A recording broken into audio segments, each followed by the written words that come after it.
to 34. You will also look at the screen. Basahin po natin ang sabay-sabay. Ready? Read. And taking the Torah, he said to them, See, we are going up to Jerusalem, and everything that is written about the Son of Man, by the prophets will be accomplished. For he will be delivered over the Gentiles, and will be mocked and shamefully treated in the street of God. And after burying him, they will kill him, and on the third day he will rise. But they understood none of these things. This saying was hidden from them, and they did not trust what he said. Let us pray.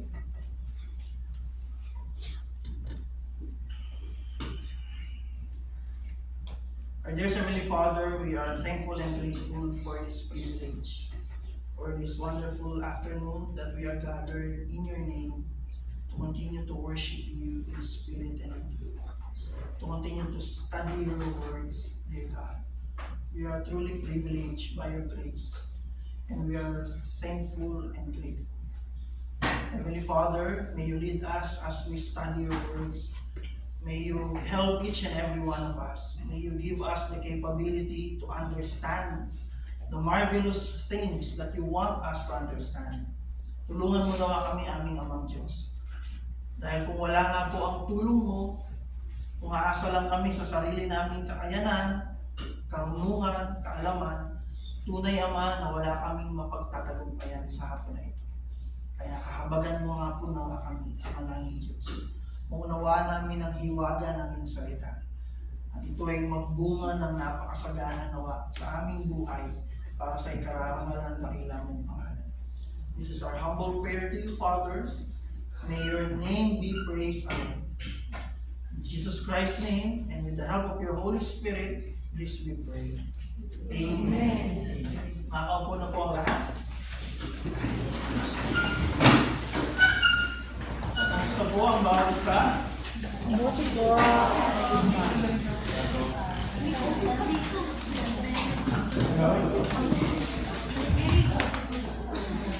Mike says. Says Mike. Purihin po ang Panginoon. Tayo ay sama-sama muli na makapag-aral ng salita ng Diyos. We are truly blessed. Ano po, ngayong araw na po. Sabi nga kanina, yung ating decider, busog tayo sa napakasarap na kinain natin. So again, let's continue to be filled sa biyaya ni Lord through the Word of God. Ang title po ng ating pag-aaralan is The Most Important Prophecies Which Were About to Be Done.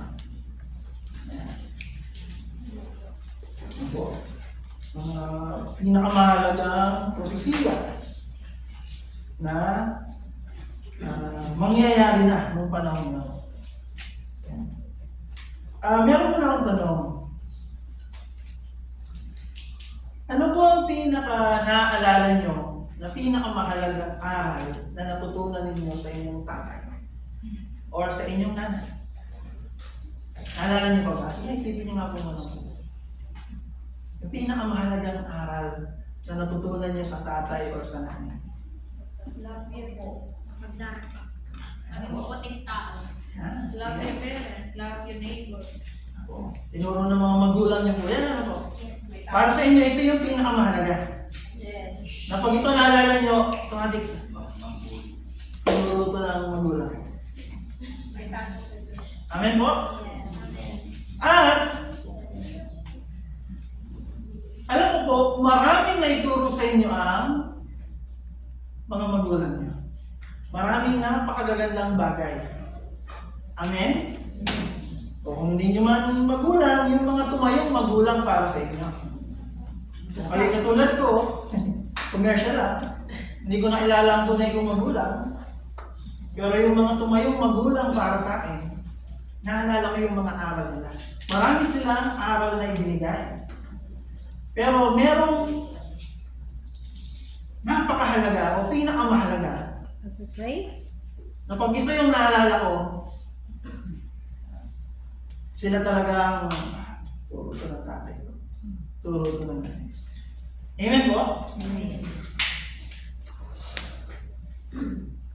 The point is, napakaraming mahalagang propesiya tungkol sa Panginoon. Lahat mahalaga. Amen?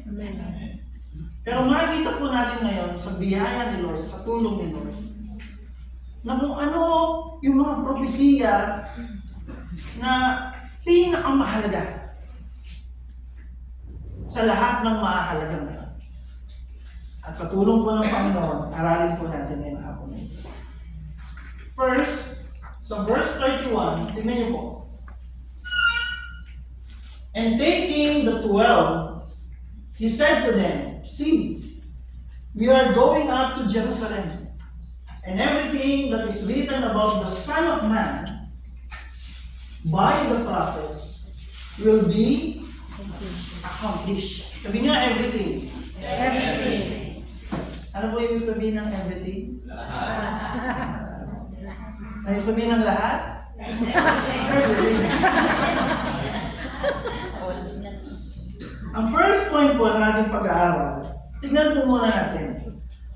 It's about the preparedness of Christ for the fulfillment of the most important prophecies that were about to happen.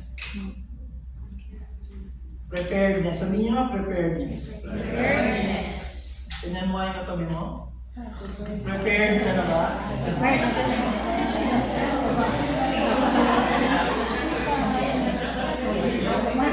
Ang sagot?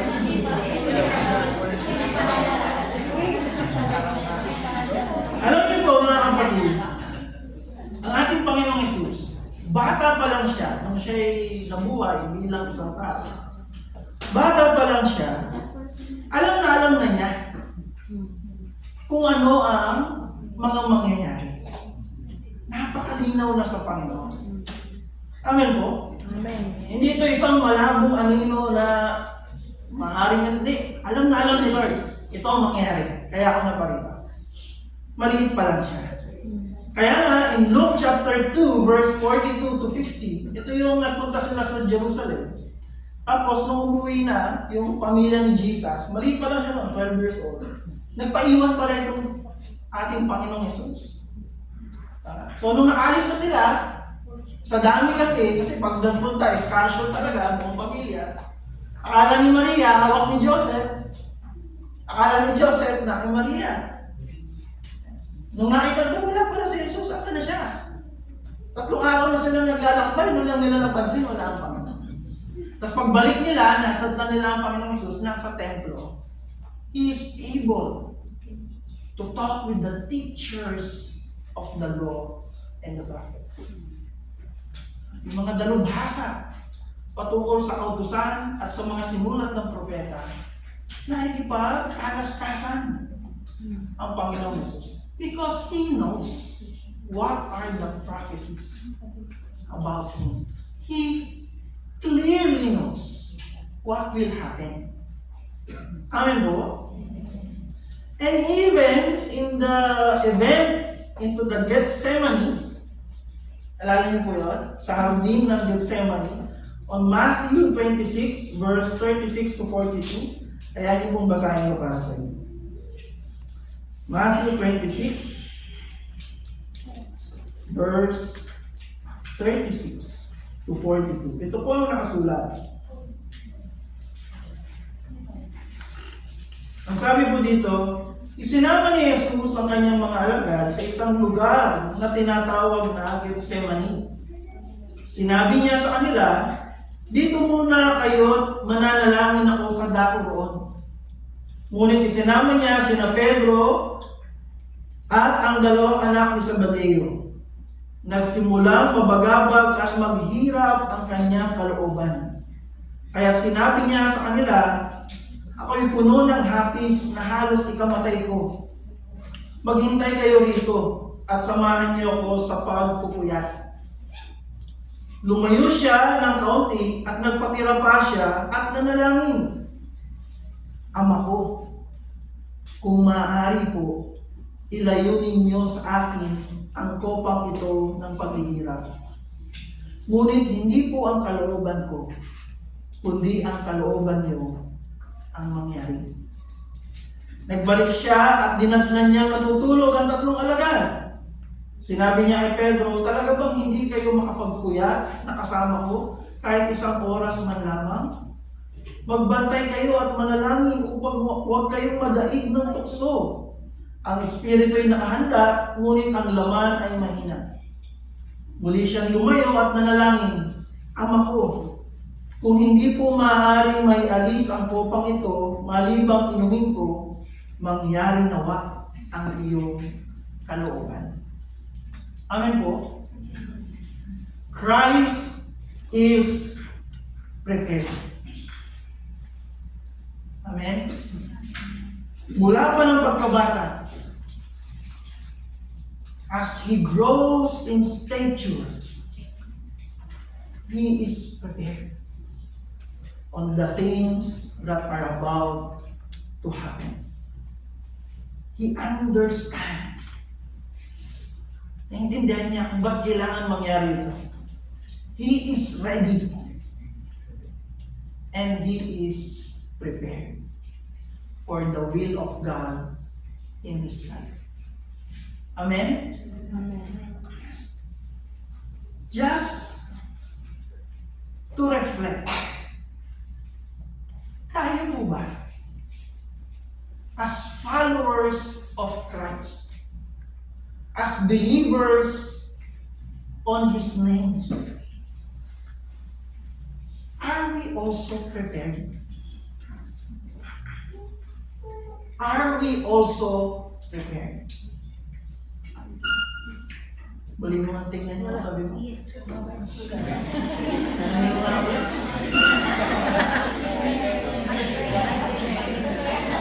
prepared ka na rin ba? The thing is, mga kapatid, do we also understand, as followers of Christ, do we also understand the will of God in our lives? Are we ready?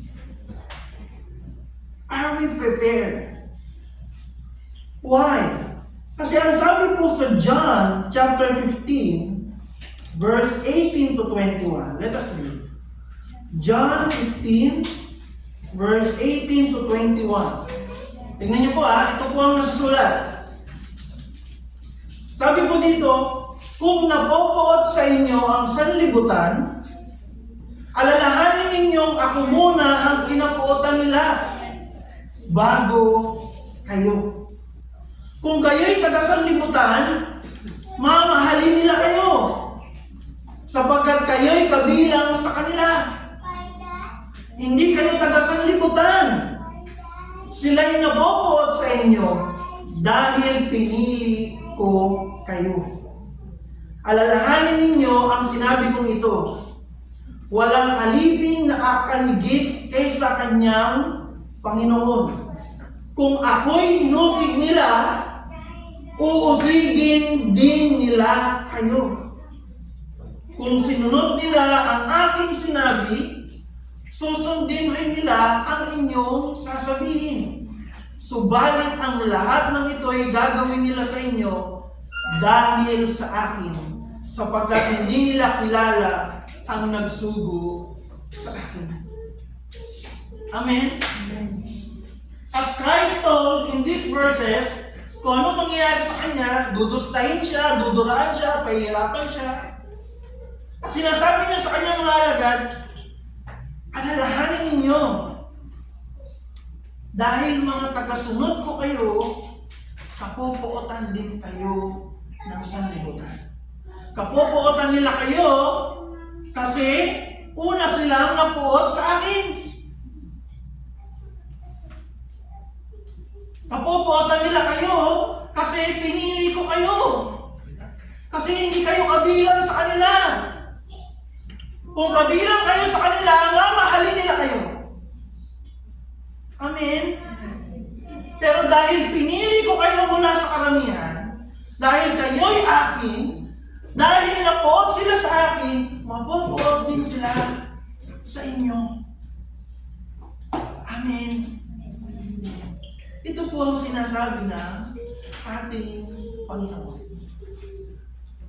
Ano bang sabi niya? Sabi niyo sa 1 Peter chapter 2 verse 21. 1 Peter chapter 2 verse 21. Tingnan niyo po ang nakasulat. Babasahin ko po.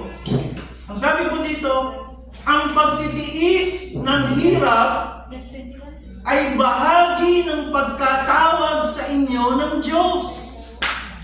Sapagkat nang si Kristo ay magtiis para sa inyo, binigyan niya kayo ng isang halimbawa na dapat tularan. Amen po?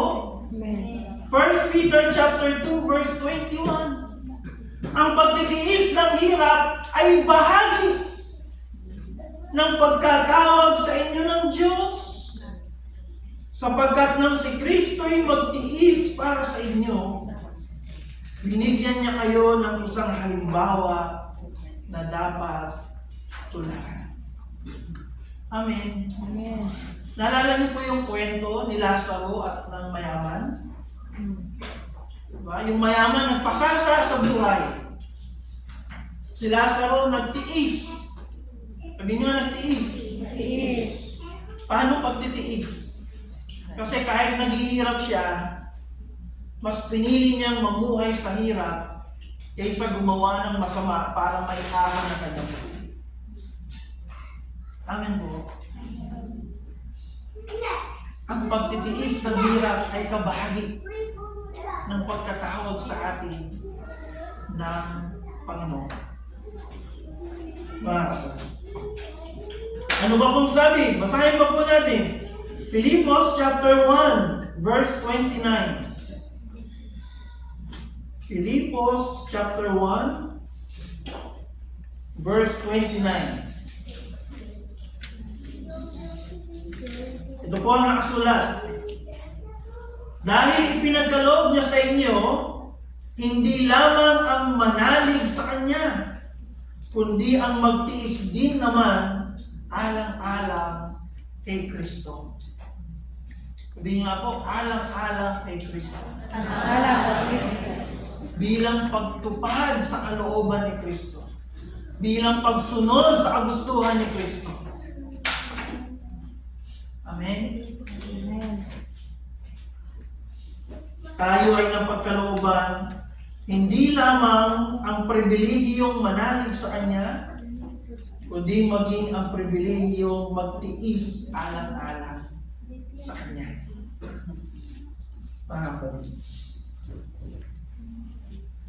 Sinabi ko po sa Roma chapter 15, verse 3 to 7. Romans 15, verse 3 hanggang verse 7. Babasahin ko po. Ito po ang nakasulat. Sapagkat maging si Kristo man ay hindi hinangad ang sariling kasiyahan, subalit nagpaubaya, tulad ng nasusulat, ako ang nakaranas paghamak sa iyong pangalan.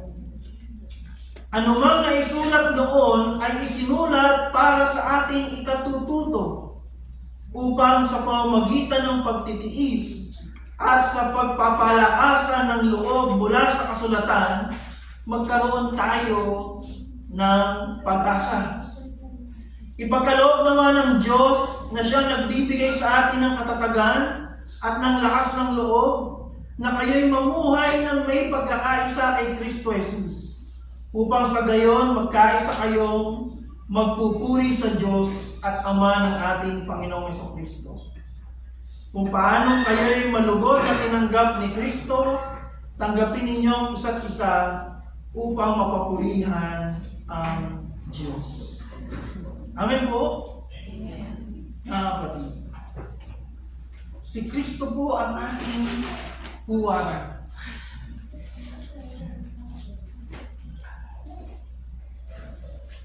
Alang-alang kay Kristo. makakaranas po tayo ng buhay ng may pagtitiis. Pagtitiis. Bakit tayo magtitiis? Bilang pagsunod sa kagustuhan ng Diyos. Maraming ito ang gusto, pero hindi gusto ng Panginoon. Anong pipiliin mo? Ang gusto ng mundo o gusto ng Panginoon? Kung ang pipiliin mo ay ang gusto ng mundo, hindi ka magtitiis. Kasi gugustuhin ka rin ng mundo. Amen? Amen. Pero kung ang pipiliin mo ay ang gusto ng Panginoon, then kailangan mo magtiis. Dahil hindi yun ang gusto ng mundo. You will go against the evil nature of this world. Kaya nga, ang sabi sa 1 Peter chapter 1 verse 6, tingnan niyo po ito. 1 Peter chapter 1 verse 6. Ito ang tagubilin ni Pedro. Ito'y dapat ninyong ikagala. Kahit maaaring magdanas muna kayo ng iba't ibang pagsubok sa loob ng maikling panahon. Amen po? Tayo daw po bilang mga mananampalataya po, dahil sa ating pananampalataya, dahil sa ating pag-asa, yun ang sinasabi sa verse 5, dahil sa ating pag-asa kay Kristo, ito'y dapat nating ikagala. Yung pag-asa natin kay Kristo. Bagamat habang nandito tayo, maaari tayong dumanas ng iba't ibang pagsubok sa loob ng maiksing panahon. Pero dahil sa pag-asa natin kay Kristo, dapat pa rin tayo mag-alala. Bagamat maaaring dumanas tayo ng iba't ibang pagsubok sa loob ng maiksing panahon. Sabihin niyo, maiksing panahon. Maiksing panahon. Anong ibig sabihin dito ng maiksing panahon? Kunting panahon. Sandali lang. Short time. Short time. Kunting panahon. Una po, ulitin ko, sa verse 5, ang tinutukoy ang pag-asa kay Kristo. Ang pag-asa ng kaligtasan. Bagamat nandito ka, pwede kang dumanas ng pagsubok sa loob ng maiksing panahon. Ang maiksing panahon po na tinutukoy dito ay hindi 1 week. Hindi rin 1 month. Hindi rin 1 year. It's about your whole life. Habang nabubuhay ka dito, daranas ka ng iba't ibang pagsubok. Pero yung buhay mo dito ay napaka-iksing panahon. Kumpara sa pag-asa na tatamasahin mo sa piling ng Panginoon habang panahon. Sabihin nyo, habang panahon. O, yung mas familiar tayo, buhay na walang hanggan. Tanungin ko po kayo, gaano ba kaiksi ang buhay na walang hanggan? Walang hanggan. Gaano kahaba ang buhay na walang hanggan? Gano'n ba? Gusto niyo pong magkaroon tayo ng picture? 1 billion years, 1 billion years, times 1 billion years, times 999 billion years, ano sagot? Ano man ang sagot nun? Ano man ang sagot nun? Umpisa pa lang yun ang buhay na walang hanggan. Amen. Amen po. Ngayon, i-compare mo yung 120 years na pwede mong itagal dito sa lupa. Kung dumanas ka ng hirap dito sa lupa, dahil gusto mong manatiling tapat sa Panginoon, kahit dumanas ka ng hirap dahil sa pressure ng mundo, ano naman? Compare mo naman sa pag-asang meron ka pagdating ng panahon kay Kristo. Amen po. Amen. Kahit yung buong buhay mo dito sa lupa ay puro na lang hirap, puro na lang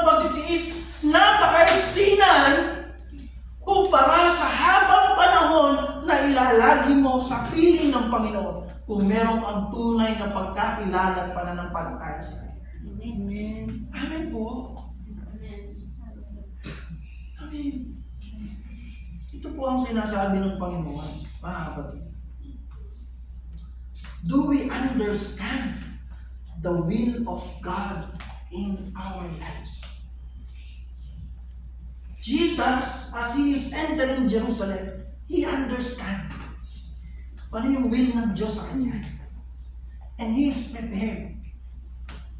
Ano man ang paghihirap na pwede niyang danasin. Now, in application on the inspiration ng Panginoon, tayo sa buhay natin, do we also understand His will for us? Do we understand the hope that we have in Christ? Na ito ka nabubuhay, pinapaunawa ng Panginoon dahil sumusunod ka sa akin, daranas ka ng iba't ibang hirap. Do you understand that? Na kahit may hirap, may malaking pag-asa sa piling ng Panginoon. Amen. Do we understand these things, my dear brothers and sisters? Look at Romans chapter 8, verse 17 to 18. Romans chapter 8, verse 17 to 18. Tingnan niyo po ang sabi. Ito po ang nasusulat. Basahin ko po. At yamang mga anak, tayo'y mga tagapagmana ng Diyos at kasamang tagapagmana ni Kristo. Sapagkat kung tayo'y kasama niya sa pagtitiis, tayo'y makakasama niya sa kanyang kaluwalhatian. Para sa akin, ang mga pagtitiis natin sa kasalukuyan ay hindi maihahambing sa kaluwalhatiang mahahayag sa atin balang araw. Amen po. Amen. Yung pagtitiis mo na hindi gumawa ng masama. Yung pagtitiis mo na hindi gumanti. Yung pagtitiis mo na abutin ang mga mahal mo sa buhay para kay Kristo. Yung mga pagtitiis mo na mamuhay ayon sa kalooban ng Panginoon bilang mabuting saksi para kay Kristo. Yung pagtitiis mo na abutin maging mga hindi mo kakilala, hindi mo kaano-ano, pero aabutin mo para kay Jesus dahil yun ang gusto niya para sa iyo. Ang mga bagay na ito, yung mga pagtitiis na maaari mong maranasan, ay hindi maihahambing sa napakalaking kagalakan, kaluwalhatian, tatamasahin mo mula sa Panginoon pagdating ng takdang panahon. Amen. Just like Christ. Alam niya kung gaano katindi. We sang the song. Alam niya kung gaano katindi ang daranasin niya sa krus. Pero di niya ito alintana dahil alam naman niya yung malaking kagalakang idudulot nun at malaking kapurihan sa pangalan ng Panginoon. He is prepared. Are we prepared in the challenges of life? Christ understood it very clearly. Do we? Naunawaan din ba natin ang mga bagay na ito? Kasi anong kagalakan kung ang mga bagay na ito ay malinaw din sa atin sa biyaya ng Panginoon. Sa biyaya ni Lord. Ano kung hindi ka na-promote? Kung hindi ka naman ng tapak ng tao para ma-promote? Ano kung hindi ka yumaman? Kung hindi ka naman nang-argabyado ng iba para yumaman? Ano kung pagtawanan ka nila dahil sa iyong pananampalataya at pagkakilala sa Panginoon? Ang Panginoon yun. He's the sweetest name of all. Amen. Mga kapatid.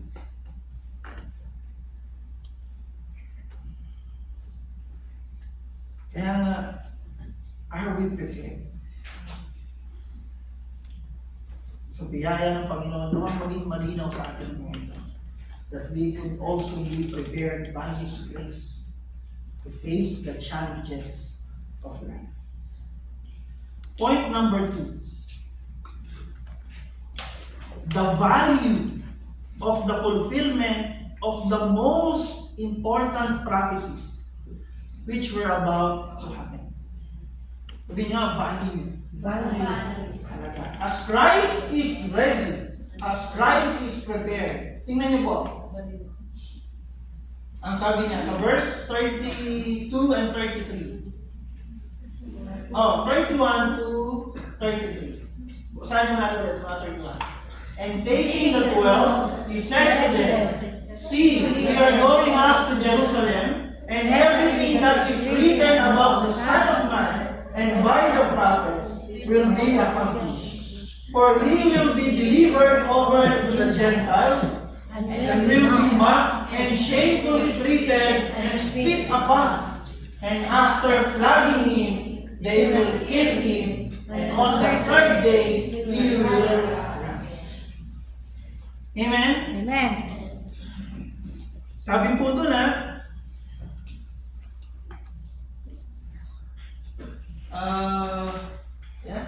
and everything that is written about the Son of Man in the prophets will be accomplished. Sabi niyo ulit, everything. Everything. Anong ulit ibig sabihin? Ano? Everything? Lahat. Salamat po.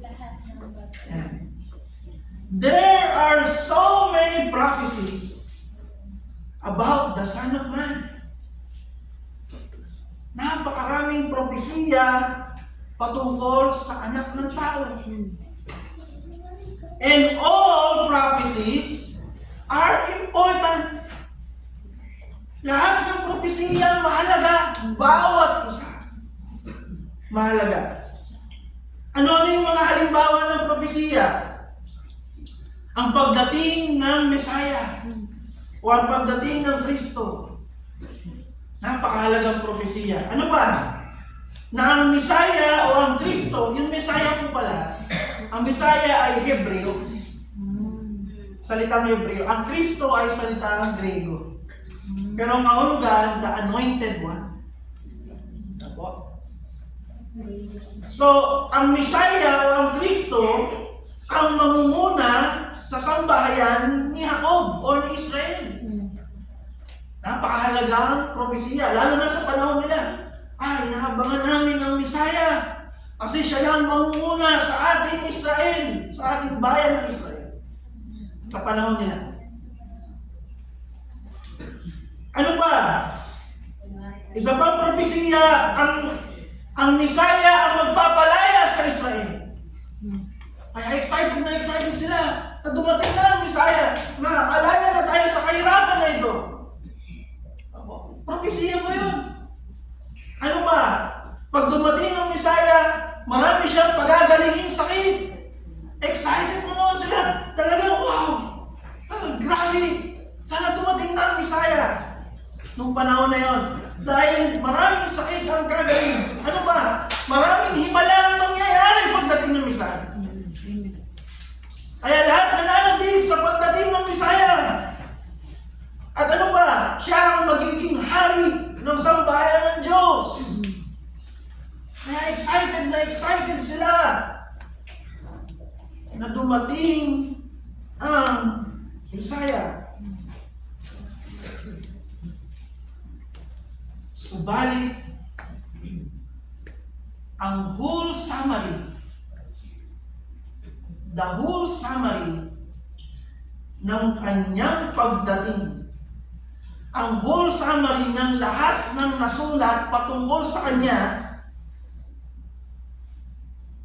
ay magaganap ayon sa Luke 18:31 to 33.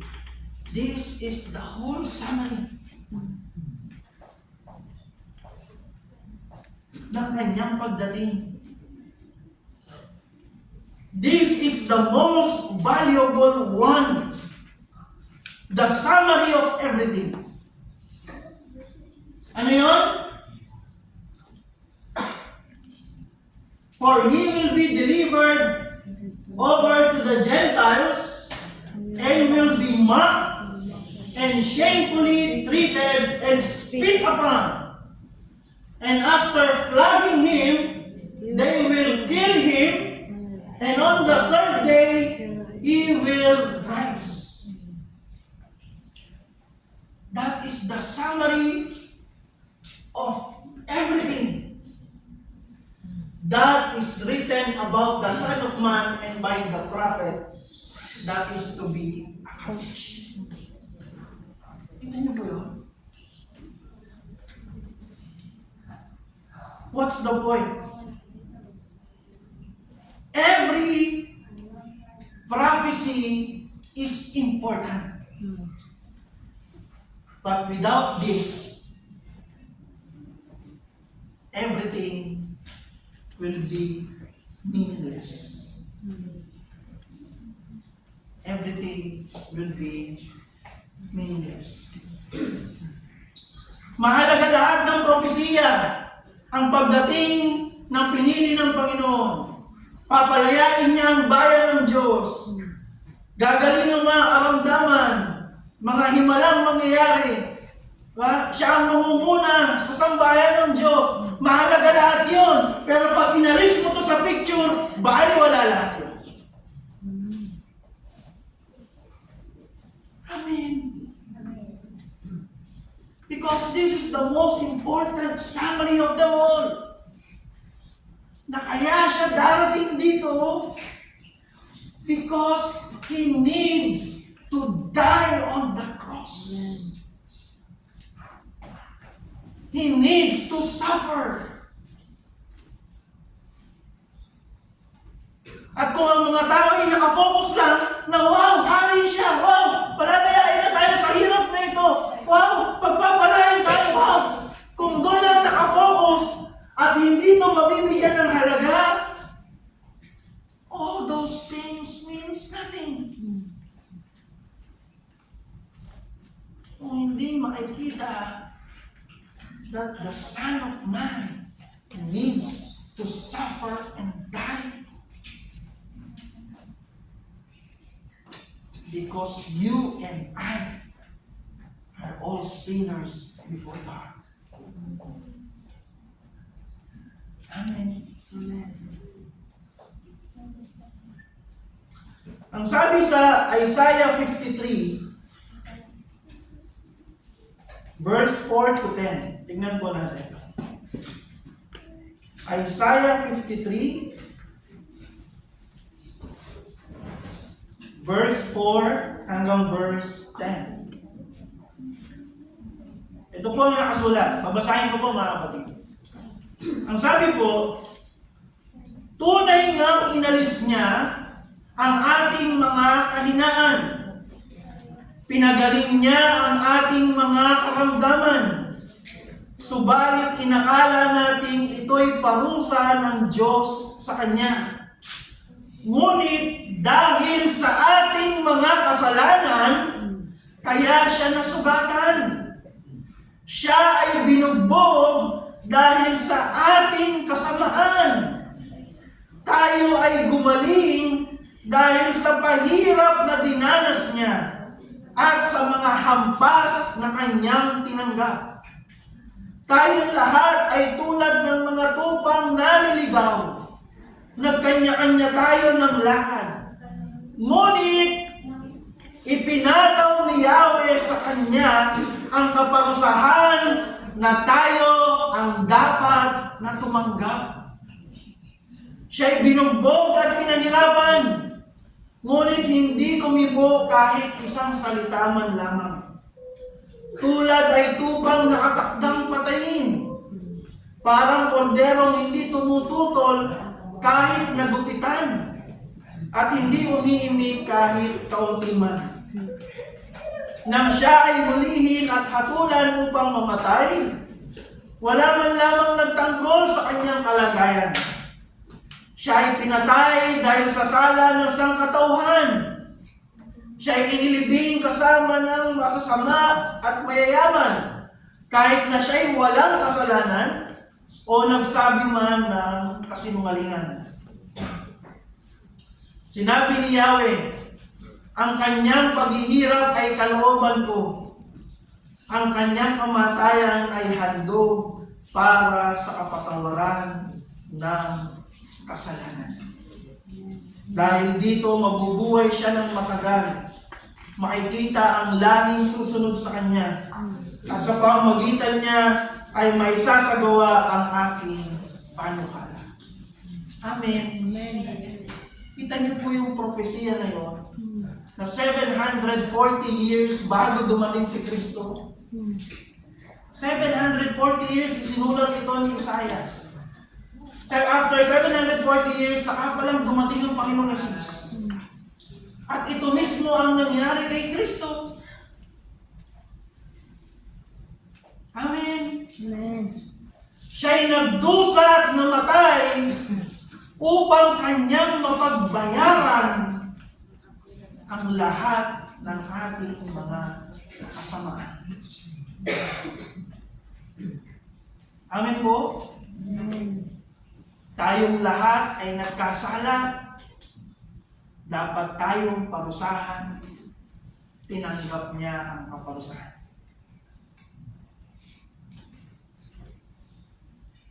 Yun po ang ginawa ng Panginoon. Upang tayo'y magkaroon ng kapatawaran. Ang ating kasalanan ay napunta sa Kanya at ang Kanyang kabanalan ay napunta sa atin. Kaya kanina, sabi ng ating kapatid, sabi ni Ate Remy, ang kaamna si Ate Remy, sino mang nakipag-isa kay Kristo ay isa ng bagong nilalang. Wala na ang dating pagkatao. Siya'y bago na. Tignan mo nga yung sarili mo. Tignan mo nga yung katabi mo. Nabago ba?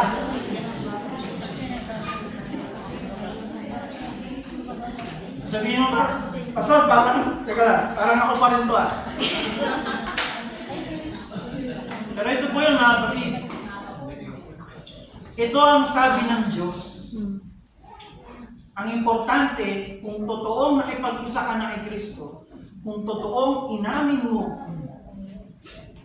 na ikay makasalanan, kung totoong ito'y iyong pinagsisisihan, kung totoong ipinagkakatiwala mo na ang sarili mo sa Kanya, ang sabi ng Panginoon, isa ka ng bagong nilalang. Ang mahalaga, hindi kung anong tingin mo sa sarili mo, hindi kung anong tingin ng ibang tao sa iyo. Ang mahalaga dito, anong tingin na ng Diyos sa iyo. Dahil kung totoong nag-repent ka na at nanampalataya ka na para sa Kanya, bago ka na. Amen po? Kung totoong naunawaan mo ang kanyang ginawa para sa iyo, na ang kasalanan mo ay napunta sa Kanya, kaya siya nagdusa, kaya siya pinarusahan ng Diyos, kaya ang galit ng Diyos ay nabuhos kay Kristo, at ang kabanalan naman ni Kristo ay napunta sa iyo, kaya naging kalugod-lugod ka sa paningin ng Diyos. Amen. Kaya paulit-ulit natin sinasabi, dahil paulit-ulit na itinuturo ng salita ng Diyos na ang kaligtasan ay hindi dahil sa iyong mga ginawa, kundi dahil sa ginawa niya para sa iyo. Dahil sa sakripisyong ginawa niya, at dahil sa pamumuhay ni Kristo sa kabanalan, dahil sa pagiging righteous niya nung siya'y naging tao. Kaya ikaw din ay naging righteous. Not because of your own righteousness, but because of the righteousness of Christ. At kung bakit naman pinarusahan si Kristo sa bagamat wala naman siyang ginawang kasalanan, bakit siya nagdusa ng napakalupit na parusa? It's because of our unrighteousness. Dahil sa ating kasamaan, kaya siya pinarusahan. Kaya siya pinagduduraan sa mukha. Kaya siya hinambalos, binugbog. Hindi dahil sa kasalanan niya, kundi dahil sa kasalanan ko at kasalanan mo. Na ipinataw sa kanya ng Diyos upang siya ang maging sakripisyo, upang siya ang tumanggap ng parusa na tayo ang dapat tumanggap. Amen po. At ito ang pinakamahalagang propesiya na bumubuo sa lahat ng propesiya.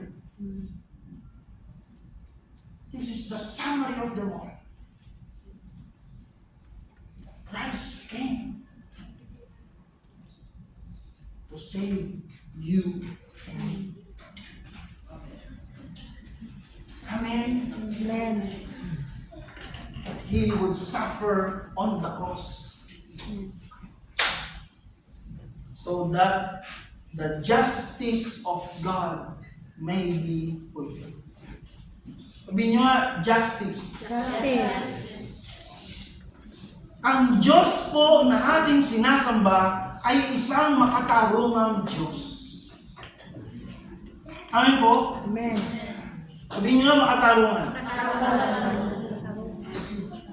Kung nakawin ko ang cellphone nyo na ang halaga ay 20,000 dirhams, iPhone 30, doble na natin ng 15. High-tech na. Tapos binenta ko lang, wala na, ubos na. Tapos ipahuli nyo ngayon ako sa police. Dinala ngayon ako sa judge. Nakita ng judge, o ikaw, nagnakaw ka ng iPhone 30. Kailangan mo ibalik. Kailangan mong bayaran yung ninakaw mo. Magkano nga yun? 20,000. 20,000? O, kailangan mong bayaran ng may danyos per 25,000 bayaran. Wala akong pambayad. Ngayon, mag-iiyak ngayon ako sa judge. Judge, hindi na po ulit dyan. Pagkatapos ko umiyak sa harapan ng judge, kung sabihin ng judge, mukhang seryoso ka namang umiyak. Sige, malaya ka na. Ano ko kayo? Makatarungan kaya yung judge ngayon? Hindi po, di ba? Dapo, hindi siya makatarungan. Kasi ang makatarungan judge, alam niya na ang kasalanan dapat pagdusahan. Dapat pagbayaran. Amen? Amen. Amen. Amen. Ngayon, dumating ngayon si Pastor Dong. Sabi ni Pastor Dong sa judge, yung 25,000 na dapat bayaran ni Lawrence, yung 20,000 plus 5,000 na danyos, sabi ni Pastor Dong, ako magbabayad. Yaman ka pa lang. So, nabayaran kayo ngayon, ibalik yung pera. Makakabili ulit kayo ng iPhone nyo. Ang tawag doon, legal settlement. Ngayong nabayaran na. Makatarungan ba kung palalayain na ako ng judge? Yes. No.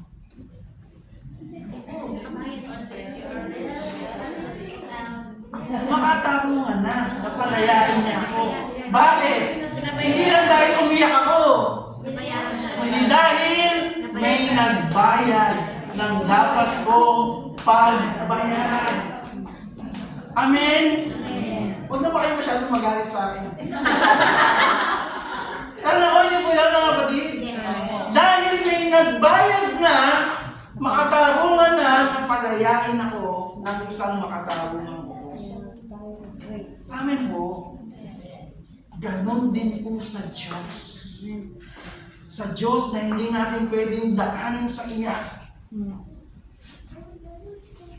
Makatarungan lamang na tayo mapapalaya ng Diyos kung merong magbayad ng parusa na dapat natin pagbayaran. At yon ang ginawa ni Kristo. Amen. Amen. Eh kung gumawa ito na magbabayad na si Pastor Tom, babayaran na niya. O judge, babayaran. O Lawrence, ito na. Tapos sabihin niya, hindi ko kailangan ng tulong mo. Tutulungan niya ako, walang bayad. Dahil mahal lang niya ako, dahil mahalaga ako para sa kanya, tutulungan niya ako, pero i-reject ko siya. Makakalaya kaya. Bakit? Kasi i-reject ko yung ginagawa niya. Amen po? Amen. Kaya ganun din sa Diyos. If we will reject what Christ had done, kung babaliwalain natin ang ginawa ni Kristo, bagamat masakit yun para sa Kanya, hindi rin tayo makakaranas ng kalayaan. Amen. Amen. Amen. And this is what Christ did. So that you and I may be free from the bondage of sin. It is for us, by the grace of God, to humble ourselves and admit that we are sinners and admit that we have broken God's law. That we admit na nasaktan natin ang Diyos. Na ginawa natin ang mga bagay na ayaw ng Diyos. At aminin ang katotohanan na dapat tayo maparusahan dahil sa ating mga ginawa. At tanggapin ang katotohanan na dahil na lamang ang pag-ibig ng Diyos sa isang katawan. Kaya binigay niya ang kanyang kaisa-isang anak upang magdusa sa krus. Upang ang sino mang sumampalataya sa kanya ay hindi mapahamak. Bagkus sila ay magkaroon ng buhay na wala. Amen. Amen to. It is to humble ourselves before God. And cry out that we need Him. Pag nangyari yun sa buhay mo, sa buhay ko, magkakaroon ng tunay na kapatawaran. Magkakaroon ng tunay na kaligtasan. Magkakaroon ng tunay na pagbabago sa paningin ng Diyos sa buhay mo. Amen? Amen.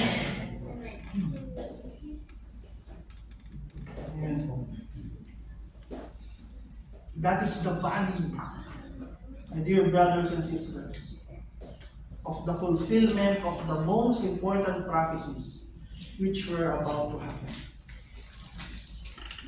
And for the third point, dahil 3 o'clock na. Kaya, third point tayo. Ang miss ko.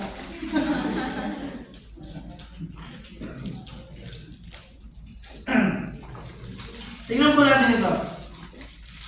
The understanding of the apostles to the most important prophecies that which were about to happen. Paano na unawaan ng mga apostol? Doon pa lang yun, sa Luke 18. Ano po? Sabi niya, Luke 18. Take note, marami nang himalang nangyari, marami nang ginawa ng Panginoon mula Luke chapter 1, or mostly chapter 2, then 3, 4, 5, 6, 7, 8, 9, hanggang 18. Amen bro? After 18 chapters, nung sinabi ito ng Panginoon, anong understanding ng mga apostles? Verse 34. But they understood None of these things. none of these things. This saying was hidden from them, and they did not grasp what was said. Natin niyo po yun? Paano naunawaan ng mga apostol dito sa tagpong ito? Wala silang naintindihan. Wala silang naintindihan. Sabi niya, wala silang naintindihan. Tignan mo yung katabi mo. Ano yun pa lang? May naintindihan ka na ba?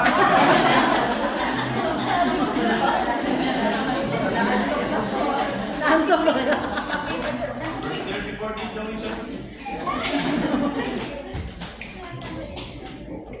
Pero makita niyo po yun? Tingnan muna natin yun.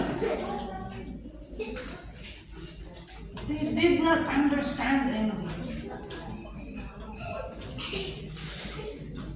Dahil sinabi ng Panginoon, balikan lang, atras lang tayo sa 31. And taking the 12, He said to them, see, we are going up to Jerusalem, and everything that is written about the Son of Man by the prophets will be accomplished. For He will be delivered over the Gentiles and will be mocked and shamefully treated and spit upon. And after flogging him, they will kill him. And on the third day, he will rise. Ha? Gulo-gulo. Ano daw?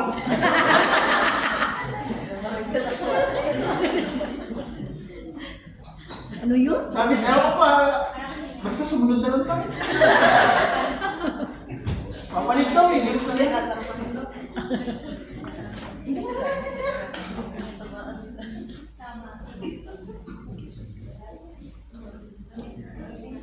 It was hidden unto them. Bakit kung unawain natin noon, ang bansang Israel, ang mga tao sa Israel, they were focused on the thoughts of the things that they wanted. Ang focus nila ay yung mga bagay na gusto nila. Ano yung mga gusto nila that time? They want miracles. They want healing. They want political freedom. They want Israel to be great again. They want blessings upon blessings. These are what they want. And all of the Israelites were focused on the coming of the Messiah for the things that they want. Amen po. Kaya hihintay nila ang Messiah.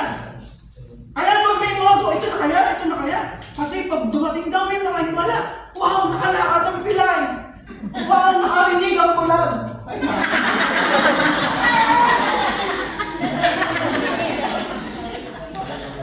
The point is, this is what they want. Kapatid, makakalaya na, yan na siguro, yan na talaga yan. Makakalaya na tayo sa pagpapahirap ng mga Romano sa atin.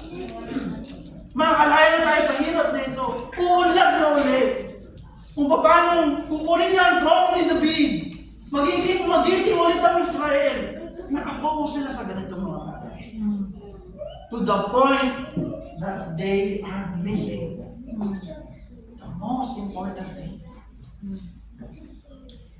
The summary of it all. Mga kapatid. And sad to say that these things happen also today. Na ang mga bagay na ito ay nangyayari din sa ating panahon. Many focuses on the things that they want.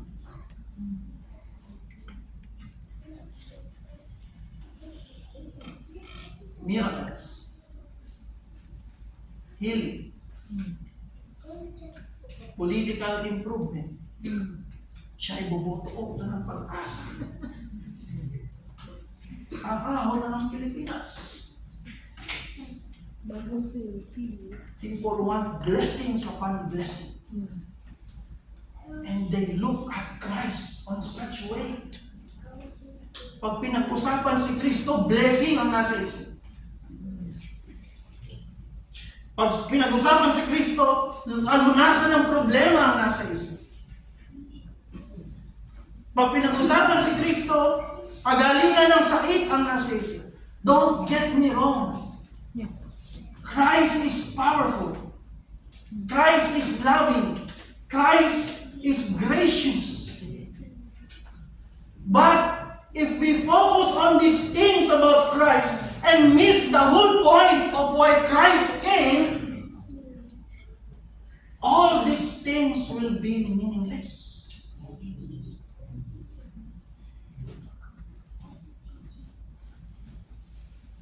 It will be meaningless. Kung pag pinag-usapan si Kristo, parang umayos-ayos naman ang buhay mo. Sige na.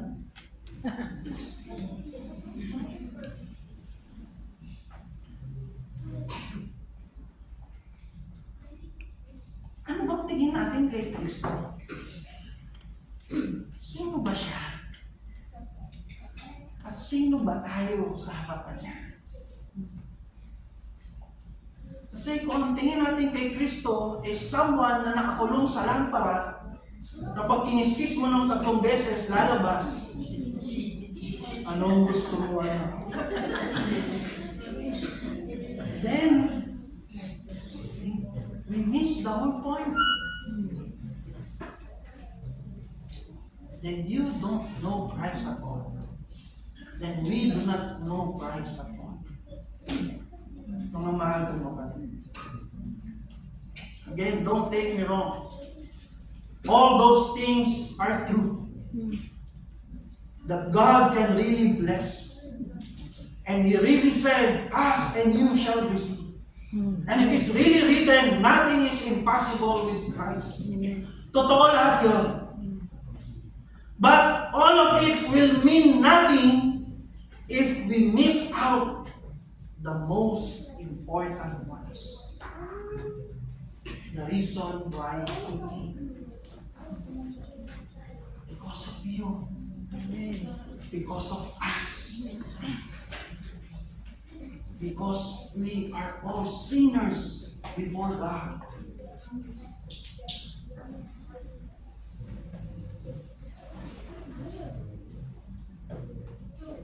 And for His glory, He sent His Son so that He might die.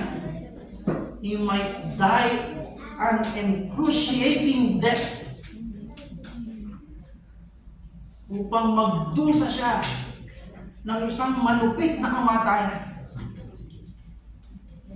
bilang kabayaran para sa ating mga kasalanan. Mahalaga ba yun para sa iyo? Mahalaga ba yun? Nakikita ba natin ang halaga nun? Remember the 10 lepers? 10 were healed, but only 1 was saved. Ano kung gumaling ka? Kung after ng buhay mo dito, may impyerno ka din. Ano kung yumaman ka? Kung hindi mo namang nakilala si Kristo at pagkatapos ng 120 years mo dito sa lupa, habang panahon kang magdudusa sa impyerno. What have you gained? You gained nothing. We have gained nothing if that is our thinking. Kaya ang sabi sa 1 Corinthians 15, verse 19, tingnan po natin. 1 Corinto 15, verse 19. Hayaan niyo pong basahin ko. 1 Corinto 15, verse 19. Babasahin ko po sa English. Ito po ang nagsulat, mga kapatid. If Christ we have hope in this life only, we are all people most to be pitied. Kung ang pag-asa mo kay Kristo ay para lang sa buhay na ito, ikaw na ang pinakakawawang tao. Ito ang sabi ng kasulatan. Do we really know who Christ is?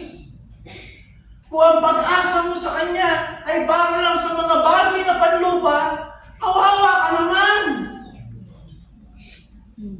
Because you miss the whole point.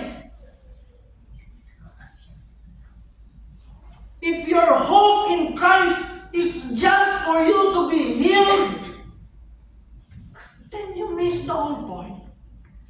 If your hope in Christ is only for your problems to be solved, then you miss it. Amen. Kasi ang sabi po, mga kapatid,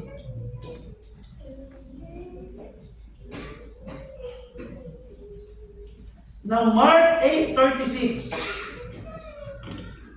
Mark 8:36. Basahin po natin. Mark 8:36. Tingnan niyo po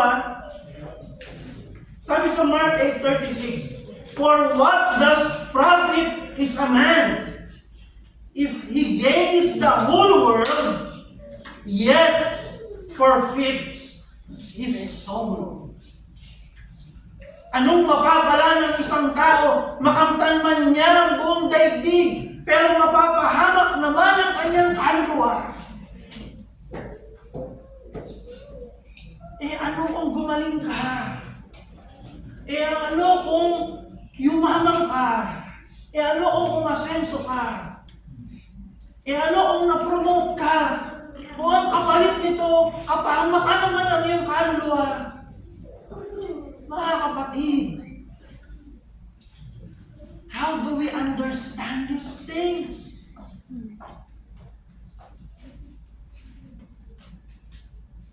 Sabi yan, Lord, do we understand these things? For if we are to know Christ, we must know the whole Christ. Kung kikilalanin mo si Kristo, kilalanin mo ang kabuuan ni Kristo. Amen. Ang kabuuan niya, hindi lang yung katotohanan na siya'y mabait. Hindi lang yung katotohanan na ika'y mahal niya. Hindi lang yung katotohanan na hindi niya pababayaan yung mga... Totoo lahat yun. Pero kailangan mo rin tanggapin na siya'y banal at ikaw at ako'y hindi. At parurusahan ng Diyos ang lahat ng hindi kabanalan sa daigdig na ito pagdating ng takdang panahon. Kailangan tanggapin natin ang buong katotohanan na ito tungkol kay Kristo. Amen. Amen. Kasi hindi pwede nang tatanggapin mo lang ay yung mga bagay na gusto mo.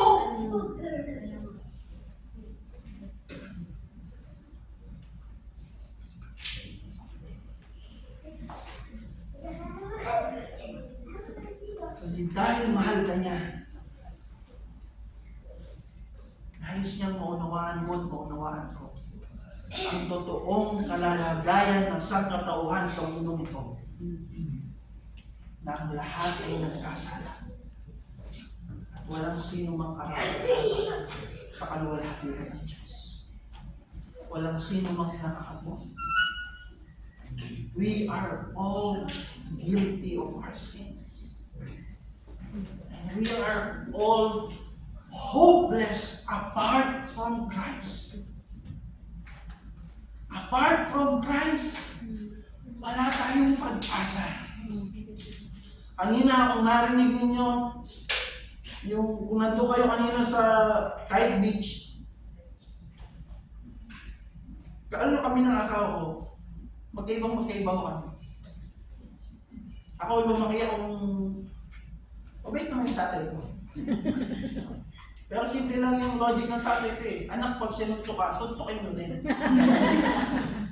Simple lang. Yung tatay ni Miss ko, huwag kayong makikipag-away. Kaya ako, lumaki ako, magulo. Pero yung misis ko, totoo po yan. Minsan hindi napalo. Yung bayaw ko, nakadena. Yung mga ate niya, napagpapalo hanggang sa mukha. Yung isang ate, naitapon sa bintana. Pero yung misis ko, minsan hindi napalo. Pagdating ko nung naliligaw ako sa misis ko eh. Pag alis ko, sabi sa kanya, ayoko doon.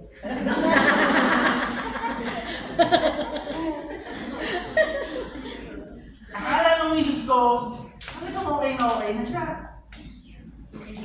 Hindi napalo eh, honor student.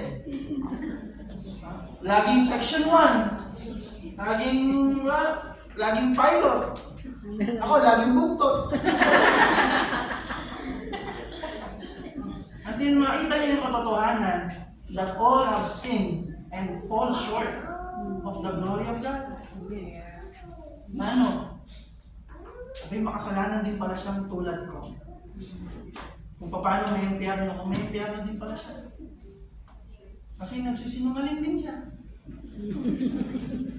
Nagtatanim din siya ng sama ng loob sa kanyang kapwa. Nagkasala rin siya tulad. All of us are guilty before God. That is the truth. All of us cannot be with God. Right? Lagi natin paulit-ulit na lang na binibigay si Pastor Lawrence na illustration. Iinom ba kayo sa 5 gallons na purified water? Iinom po kayo, di ba? Purified eh. Yes. Tama po? Purified water. 5 gallons. Di ba? Iinom kayo ng tubig doon. Pero pag pinataan ko yan ng isang patak na tubig kanal, iinumin nyo pa rin po ba? 5 gallons naman yung malinis, isang patak lang yung marumi. Kahit nagkalat din. No, kasi hindi pwedeng magsama ang pure sa unpure. Amen po. Amen. Same thing with God. We cannot say, Lord, ito lang naman ang ginawa ko. Kahit na. Because all have sinned, we cannot be with God. Amen po. That's why all of us are bound to death. Death on the burning sulfur and fire. Sabi ng kasulatan. How do we understand these things? Mga kapatid. Do we understand that we are bound to hell? That we cannot do anything about it? With all love and respect, na yung pinamulatan natin, hindi magpakabait ka lang, pupunta kang langit. It is all lies.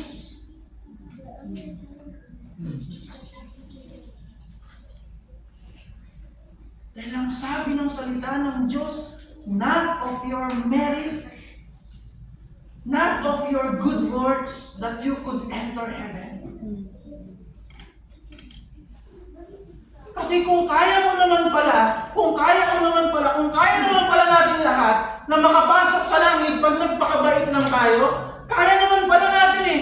Kung kaya naman pala natin, hindi na sana pinadala ng Diyos si Kristo. Kaya mo naman pala eh. Pero bakit niya ipinadala? Kasi wala tayong pag-asa. We cannot. He is the only one who can save you and me. Amen. Mga kapatid,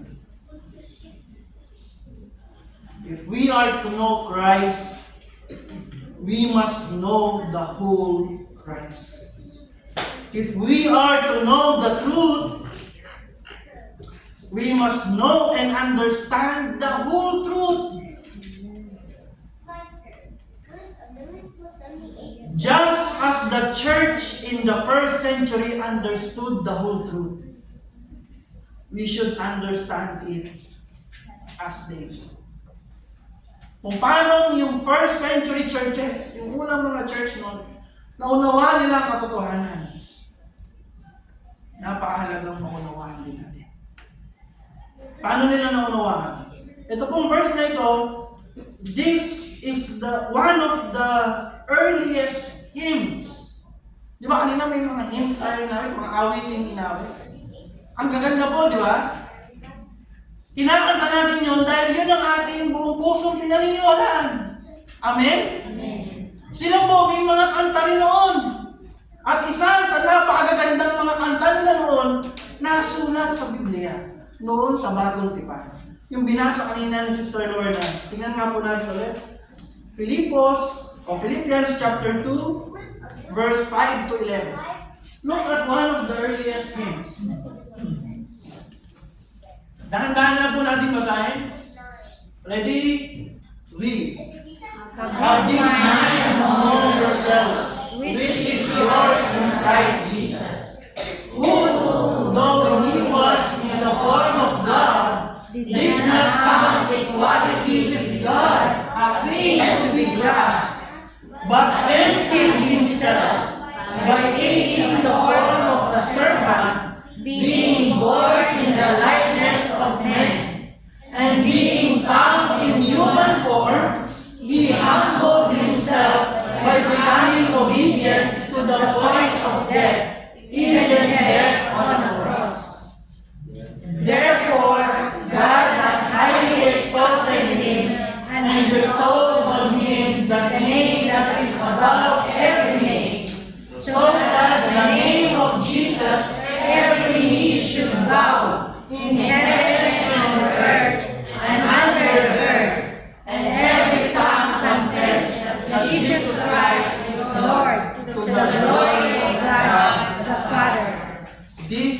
how they knew Christ.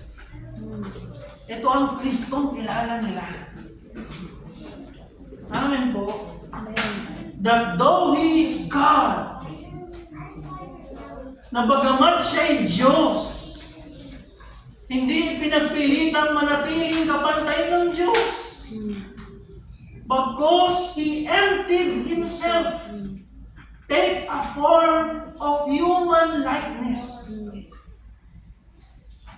And when He is in the form of human likeness, He became obedient, even to the point of death. And because of that, as God raised Him from the dead, He gave Him the name above all names. That every creature in heaven, on earth, and under earth will bow down on their knees and confess that Jesus Christ is Lord. Amen. To the glory of God the Father. Amen. Amen po. This is who Christ is. Ang minamahal ko. Ang unang church, ito po, malinaw sa kanila kung sino si Kristo. That Christ needs to die. That's why though He is God, He needs to become a man. Because God cannot suffer a punishment for men if He will not become a man. Amen. And all our lives cannot be payment for our sins. Kaya nga habang panahon pagdurusa eh. Kasi hindi pwedeng pangbayad yung mga buhay natin. Because we are all unclean before God. Tulad ng this is a very poor illustration. Pag maglilinis ka ba ng kotse, ang gagamitin mo, maruming basahan. Or, pag ng kotse, plato na lang. Kasi kumain tayo kanina eh. Pupunasan mo yung plato ng maruming basahan. Pwede ba yun? All of our works are like filthy rags. Cannot be payment for our sins. That's why God became man. Lived a perfect and holy life. So that He can be the payment for all of our filthiness. For all of our sins. So that we might be clean. So that we might be forgiven. That is what He did. And because of what He did, He died on the cross. And He was raised after 3 days. As proof na tayo din ng mga makasalanan na nanampalataya sa Kanya will also be raised at the perfect time of God. Mga kapatid. And Christ, in the majesty of God, He was given the name above every name. This is who Christ is. Mga minamahal kong kapatid. And our deep and humble prayer, my dear brothers and sisters, again, our deep and humble prayer, that each and everyone in this room might not miss this truth. Ang aming buong taimtim at buong pagpapaumbabang panalangin sa Panginoon na sa grasya ng Diyos, nawa tulutin ng Panginoon na hindi ma-miss ng bawat isang narito ang mga katotohanan. Nawa hindi natin natin ito bukas. Bagkus magamit pa tayo ng Panginoon para ang mga katotohanan na ito ay maipaabot sa mas lalong nakakaramay hanggang sa dulo ng daigdig. Amen po? Amen. At sa biyaya po ng Panginoon, sa hapon pong ito po ang napakamapagmahal, napakamakapangyarihang mensahe ng ating Panginoon. Palakpakan po natin.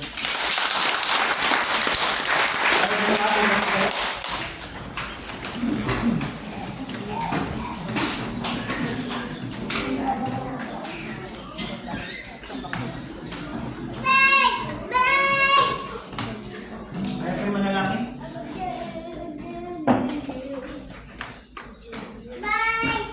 Ama naming Diyos na banal, Ama naming makapangyarihan sa lahat, kami po ay lubos na nagpapasalamat sa iyo sa pribilehiyo na ito. Salamat po Ama, dahil malaya namin itong nagagawa. Malaya kaming nakakapag-aral ng iyong makapangyarihang salita. Malayang nahahayag ang katotohanan sa aming mga harapan mula sa iyong banal na kasulatan. Maraming salamat. Lord, ikaw ang nakakatalastas ng puso at isip ng bawat isa. May you move in a very special way, Heavenly Father. Kumilos ka nga po naman. Tulungan mo naman kami lahat na aming maunawaan ang mga hiwagang nais mo namin maunawaan. Na aming nga pong maintindihan yung nais mo aming maintindihan. At ang lahat ng ito ay magdulot lamang ng karangalan sa iyong banal na Panginoon. Aming mga Diyos. Maraming salamat po sa buhay ng bawat isang narito.